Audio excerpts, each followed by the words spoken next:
Joy Adamson, Pippa's Challenge. To all who love cheetah and help these magnificent animals to survive. Chapter 1. The Force Leader. Now Pippa was close to her hour for enforced time, and I had recently watched her movements anxiously. For the last 4 days she had been missing, so I was very glad to see her walking into camp at tea time on July 13, 1968. She came from the nearby plain, where she had given birth to her last litter and where they were 13 days old. These unfortunate cubs were killed by hyena. Since then, the vegetation in the area had grown into a thick scrub and had become more of a trap to animals of Pippa's size than a suitable nursery. I was therefore surprised that she had frequented this place during the last weeks, and that she headed back to it again as soon as she had eaten a hearty meal. Local and I followed her for half a mile, after which she sat down and would not budge. While I patted her, I felt her milk-swollen nipples. She rolled over. At that moment I saw 4 elephants approaching us swiftly. There was nothing left for us to do but run. Glancing back, I saw the giants steadily advance toward Pippa, who, as on many other occasions, ignored them. Today, this puzzled me, as her condition indicated that she would give birth within the next 48 hours. We had watched these elephants hanging around the camp for the last 5 days, and all our efforts to chase them away had not stopped them from browsing persistently at a few trees close to our huts, as though these were the only ones in the big park which could satisfy them. Next day there was no sign of Pippa. She kept away for 9 days, the longest time she had so far concealed her newly born litters from me. We searched all over the plain where we had last seen her, but neither spoor nor recent dropping gave us a clue as to her whereabouts. Then, on the 23rd, I suddenly saw her standing on a high ground behind the camp where I had parked my Land Rover. She screened the surroundings for a very long time, and I was very glad to see her so suspicious. Pippa, who in her early years had been a frequent guest in a Nairobi restaurant, now behaved far more like a wild animal than did the cheetah in the Amboseli and Nairobi national parks, who, having become so used to admiring tourists, frequently hop onto their cars and even tolerate being touched by them. I could not ask for more greater reward for the loneliness I had experienced, which was the consequence of having kept visitors away from her right from the beginning of her rehabilitation, than to watch her now, making sure we were undisturbed. Only after she was sure that no danger would present did she come near us, demanding meat. Then, by the way she wolfed it down, I could judge how hungry she was. I also saw how thin she had become. After finishing her meal, she instantly retraced her spoor along the road to Leopard Rock. By passing the plain I had expected her to choose as a nursery. It was a midday and very hot, but Pippa walked quickly for 2 miles before she turned off and made her way some 500 yards through the bush in the direction of the Mulika rivulet. After sniffing carefully around, she led Local and me to an Acacia mellifera bush, the same wait a bit acacia she had always used for her nurseries. Hidden inside the thickest, I saw 4 cubs. 2 had their eyes open and were bigger than the others. Remembering that the cubs of her previous 3 litters had opened their eyes between the 10th and 11th days, I assumed that these cubs were 9 days old, therefore born on July 15th. While watching the fluffy little creatures crawling on their very shaky legs to Pippa's teats, I could not help smiling at the way in which she had again fooled us so successfully by making us believe that she would choose the plain, half a mile from camp for giving birth. In fact, on the 13th, as soon as we had left her with the elephants, she must have walked up here where the grass was low and conditions were ideal for rearing tiny cubs. There were plenty of thorn bushes scattered around, with enough open space between them for her to watch out for danger. Both the Vasarongi and Mulika rivulets were within 15 minutes' walk, and her nursery was well hidden from the road, although she could hear a passing car or the lions, which often used the road as a highway but always gave plenty of warning of their approach by their woofings. As I watched the family, the little ones suckled for all they were worth, pressing their faces deep into Pippa's soft belly as she moved herself continuously into various positions to offer them the best supply of milk.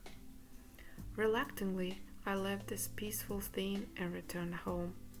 Pippa knew by now that she could trust her newly born to Local and me, and when later that afternoon we again visited her, she never stirred but kept on nursing her cubs for the brief time we stayed. Judging by size only, there were 2 males among the 4, but when I saw the 3 leathery lentil-sized patches on triangular position, where later on the genitals of the males would grow, I concluded that in fact there were 3 males. If there were so, Pippa had kept a good balance between her second litter of 3 females and 1 male, and this present one with the opposite proportion of sexes. I had been unable to observe their relationships of male and female in her previous family, because little Doom had died when barely 5 months old, so now I hoped that Pippa, with my help, would be able to rear the 4th family more successfully. Knowing from that experience how prone young cheetah cubs are to leg injury, owing to their fragile bones, I was determined to prevent such accidents by adding vitamins to the cubs' food as soon as they started eating meat. Out of ignorance, I had given such supplements too late to the previous litter. Already, I had tried to help Pippa by adding a daily 15 milligrams of calcium lactate to her food during her pregnancy, and intended to continue to do so until she weaned her cubs. Next morning, I announced our arrival by calling Pippa from a distance. She emerged from her bush and walked over 100 yards to a shady tree where we fed her. She was extremely thirsty and could not drink enough, but she had hardly touched her meat. And then I noticed that her vulva was still blood-clotted, and then I assumed that her lack of appetite was due to the fact that she had not yet recovered from giving birth. Since she had reacted in the same way after she had borne her previous litters, this seemed to be normal and no cause for anxiety. Soon, she sniffed the air and led me upwind in a detour of some 300 yards to her cubs. They lifted their sleepy faces and lost no time in fighting a teeth as soon as their mother had licked each in turn and settled down. We left soon and returned only for a brief visit in the afternoon to bring more water to a very thirsty Pippa. Obviously, she had not risked leaving her young alone to go to the river for a drink. By the next all day, all the cubs had opened their eyes and, blinking vaguely at me, wrinkled their noses and spat. This reaction of wild cheetah cubs when they scented the presence of a creature which did not belong to their kind and realized that it might be dangerous was familiar to me, and what was interesting about it was that they could hardly have their experience of danger. I also found it interesting to observe that Pippa now mistreated good old Stanley and would not come near her food while he was still inside. Whereas usually, instead of wasting time to meet me first, she made a beeline for him when he was carrying the meat basket. I felt sorry for the poor fellow being so badly treated, but I remembered Elsa reacting in the same way after she had given birth. For quite a few weeks, neither of her two African friends was allowed to appear even on the horizon. Stanley accepted this temporary estrangement from Pippa good naturally, and despite her growls, carried the heavy load of meat and water to her. Pippa daily increased the distance of her detour back to the nursery after eating, always taking good care that the direction of the wind should give the cubs her scent. On the 13th day after their birth, she moved within the bush to a different place and did so again on the following day. But it took 2 more days before she carried them 10 yards away to a new bush. I wondered why she was so cautious this time, as she had moved her second and third litters to different locations within 11 days while their eyes were still closed. At their new home, the cubs were far more in the open and not being handicapped by dense storms, toddled around vigorously. Pippa watched every one of their moves, and when one of the quartet ventured off some 9 feet on its own, she quickly pushed it back and spanked it gently. One morning, while she sat under a nearby tree looking at the surroundings, I tried to identify the sexes of the cubs by touching the genital parts, but all were still far too fluffy to ascertain the difference, although I still believed that there were 3 males, one of whom was much smaller than the female. I also took that opportunity to test their claws to see if at this early age they were retractable, for I knew that the Krallifer Zoo in Germany claimed them to be so first 10 weeks. I had had only limited opportunities to prove their claim with Pippa's previous leader, but now I was determined to find out, and I was finally able to make sure that cheetah claws were not retractable. When the cubs were 17 days old, I heard them for the first time calling with a high-pitched chirp to which Pippa instantly responded. On August 1st, Pippa came as usual to the shady tree for her meal, and while she ate, I went to see the cubs. They were fast asleep. I then followed Pippa to the road and onto the Vasarangi rivulet. Here she searched for a place where the water was shallow and she could drink without the risk of being nipped at by a crocodile. Then, leaping in a long bounds back to the road, she rolled for some time in the dust and finally walked off in a leisurely fashion, making a lengthy detour back to her cubs. Why, I wondered, was she so relaxed? Did she know that they were still sleeping? They continued to sleep for another hour while Pippa and I rested close by. Recently, Pippa had waited for us on the road, using it in the early mornings as a dust bus. This worried me, not so much because of possible traffic, but because Pippa would leave her scent behind for predators to follow up. I was especially anxious one morning when I found the fresh spoor of 3 lions within my camp, which continued along the road for a mile toward Pippa's nursery. But when she met us at the shady tree, she seemed unconcerned, after having eaten, led me to a bush much farther off in the plain and more secure as a nursery than the previous one. I watched the cubs clambering among the bushes, prying each other and often tumbling over the thorny branches until Pippa started nursing them and we left.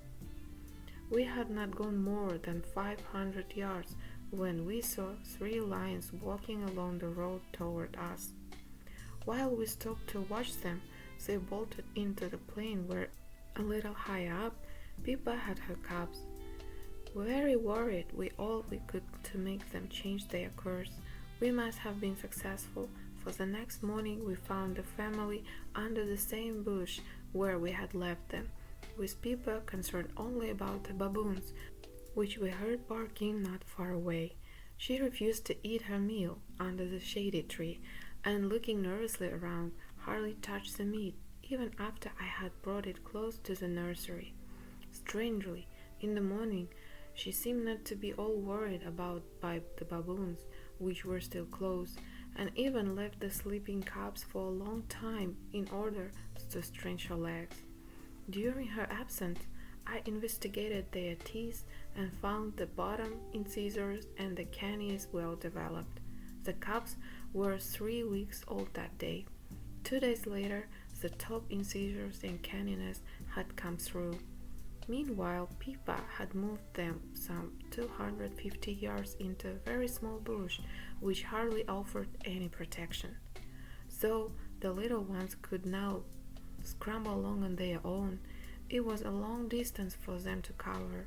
I could not understand why Pippa had chosen this small bush, and could understand even less when I found the family still there on the following day, and Pippa very alert because the lions whose spoor we had seen along the road. One of the cubs seemed puzzled by my presence, stared at me intensely, and took up a defensive attitude, placing himself between me and his family. He kept on scrutinizing me until we left. On my return to camp, I found a message from George saying that he had met one of Pippa's daughters of a previous leader, and he said that if I came at once, he might still be able to locate her. I drove over immediately, and then went on with George to the place where we had seen the cub the other day. We stopped on a plain close to the Rojovo River, some 3 miles from his camp. The cub must have widened its territory, for when we had previously seen Whitey and Tatu, they had been nearer the camp. George told me that he had been searching for his lions when standing on his car, calling and screening the surroundings with his binoculars. A cheetah had suddenly appeared and had sat down within 20 yards of him. He offered her some meat, which she refused, so she could not have been very hungry. Then she gave her water, and while she lapped it from a bowl, he took a few photographs. She was in excellent condition and disappeared soon after. Unfortunately, we never found the cub that afternoon, but later I identified her from the photographs as Whitey. I was still deeply attached to Billy, Whitey, and Tatu, and wondered what by now Pippa's feelings were toward them. When they were young, she had always shown her great affection for them, licking and nursing them, and often she joined in their games. Invariably, she had used great tact and gentleness so as not to arouse jealousy among them. Intermingled in close bodily contact, purring and showing every sign of contentment, the family had always been happy and relaxed. Now, seeing these present cubs fill Pippa's life, the earlier ones seemed no longer to exist for her. Does nature, I wonder, help wild animals to go on, breeding litter after litter, by cutting the ties between mother and young completely once they are able to live on their own? If not, how was it that neither Pippa nor her older daughters had ever shown a wish to meet again? Can it be man's prerogative, among mammals, to continue his relationship with their succeeding generations? I was very conscious of the need to find the right answers to the many questions that Cheetah posed, and for some time I had tried to co-opt a scientist to share my experiences and to complement my emeritus observations. But I had been warned that it might be impossible to combine the scientific method of studying animals, which is purely objective and cuts out all personal relationships between animal and man, with my method, which is subjective and primarily based on mutual trust and affection.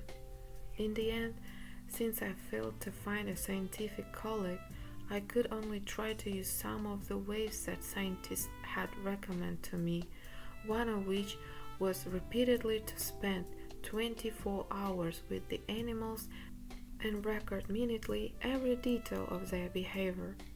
But it proved impossible to follow Pippa's movements during the night, without disturbing her routine, so I had to be satisfied with spending all the hours of daylight with her and her family. Luckily, Pippa had by then moved the cubs into a bush large enough for me to sit close and watch everything the family did.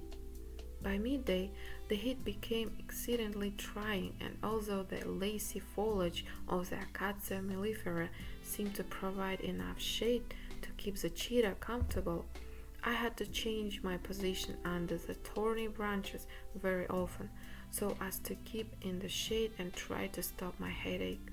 For the last hour, I had been laying on my stomach with my head next to Pippa's, caressing her while she nursed her cubs and purred. Then, at 3:40 p.m., our idyll was suddenly interrupted by an aircraft circling low above us, obviously trying to locate us. Instantly, the cheetahs scattered, and I had great difficulty in leading the terrified cubs back into the bush and reuniting them with Pippa. A little later, we heard the honking of a car horn coming from the direction of the road. I sent Local to find out what all this meant. He returned with a note from a party from the London BBC, who wanted to interview me since they had to fly back to Nairobi soon. Their visit had been arranged some time earlier by the National Park authorities, but it took me by surprise and put a full stop to my cheetah observations for that day. Hot and thirsty, I answered their questions, but refused to be photographed in my scruffy clothes, which were very dirty from rolling all morning under thorny bushes. Of course, what they were really interested in was photographing the cheetah. This I dodged tactfully. Against my principles, I had committed myself to this interview, but it made me more determined than ever to keep strangers away from the family and avoid any publicity until my study of them was completed. Next morning, Pippa met us at the feeding tree, which was some distance from the bush where yesterday the plane had interfered with her routine. She ate in a leisurely way until faint chirping sounds made her look up.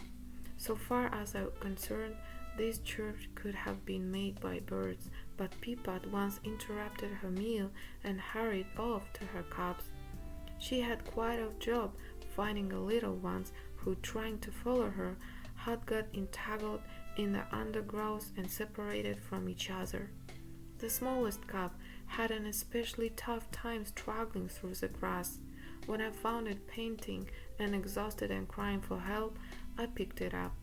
Feeling its silky fur for the first time, it was only with difficulty that I restrained myself from caressing it while carrying it some 50 yards to a bush under which Pippa was waiting with the rest of her family.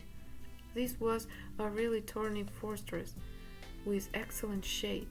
To me it seemed to be the perfect lair, but Pippa was of a different opinion, and after walking restlessly around she ordered the cubs in her mysterious way to stay behind while she went off to find a better place. When she reappeared, she commanded them with a sharp purr purr to come along.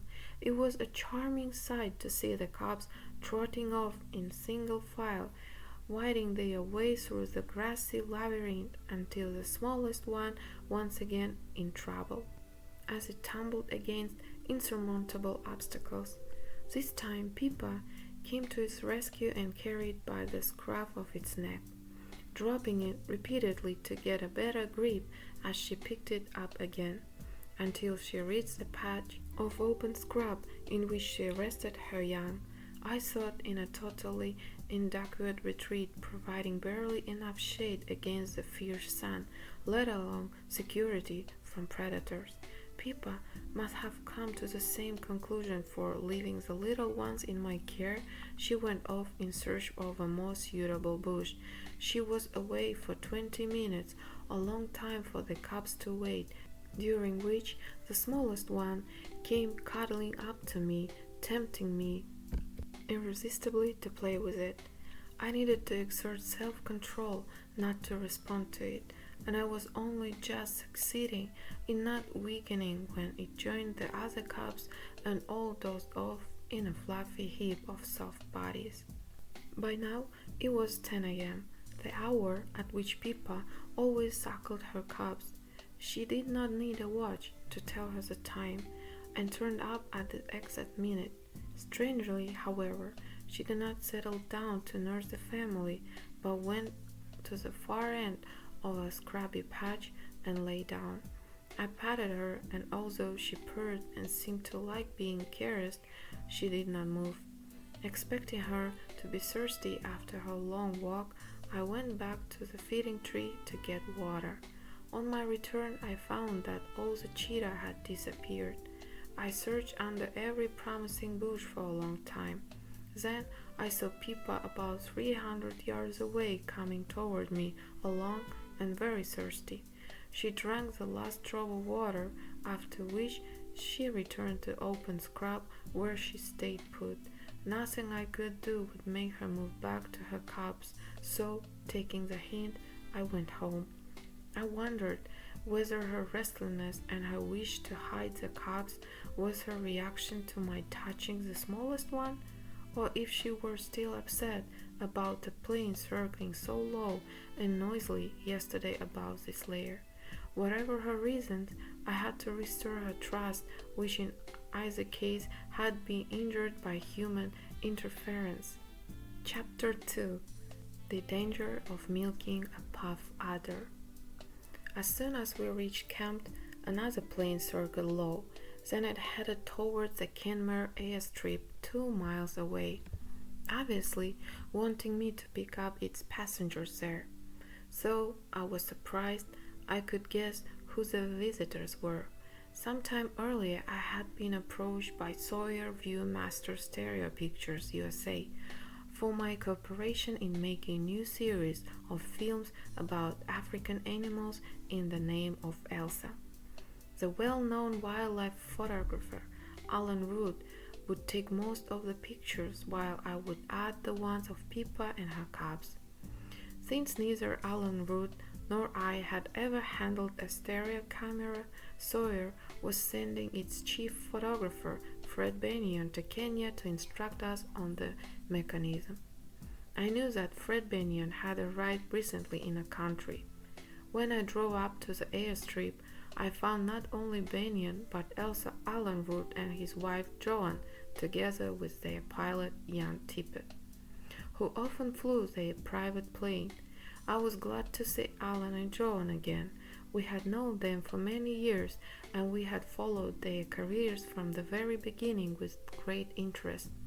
Both being genuinely interested in wildlife, they had made superb films and still photographs for various people, as well as working as freelancers, and in the last few years they had traveled all over the world. We had not seen each other for some time. I was greatly looking forward to hearing their latest news, so I was very disappointed when I learned that they were intended to fly back to Nairobi that day. While we prepared lunch at my camp, I persuaded the party to spend the night. Fred Bennion had traveled several thousand miles from Oregon to show me how to work a stereo camera, so I thought he might allow more than 3 hours for his visit to me, and at the same time he could see something of Meru Park. Neither he nor the Roots had been here before, and so we planned to visit George and his lions later in the afternoon. While Fred Bennion demonstrated the camera to me, the Roots went for a stroll. On their return, I was terrified to see Alan with a large puff adder coiled around his right arm, which he was holding behind its head so that it could not strike. I have never pretended to be fond of snakes, especially of puff adders, which one of the most deadliest snakes in Africa, not only because of their quick-acting hemotoxic venom, but also because of their ability to strike like a flash despite their normally slow, sluggish movements, which often prevent them from avoiding danger. Seeing how alarmed I was, Alan assured me that he had handled snakes since he was a boy, and he also explained how to cut them by pinning their necks to the ground with a forked stick before picking them up behind their heads. Local, Stanley, and the cook had come close, their eyes and mouths wide open as they stared horror-struck at Ellen and the puff adder. Jokingly, I told them that Buana Root was a muganga, witch doctor who specialized in handling snakes and which made their eyes almost pop out of their sockets. Alan now wanted to show us the milking of the venom, which I have never seen done. Quickly, I got my cinema camera and filmed the extraordinary performance from beginning to end.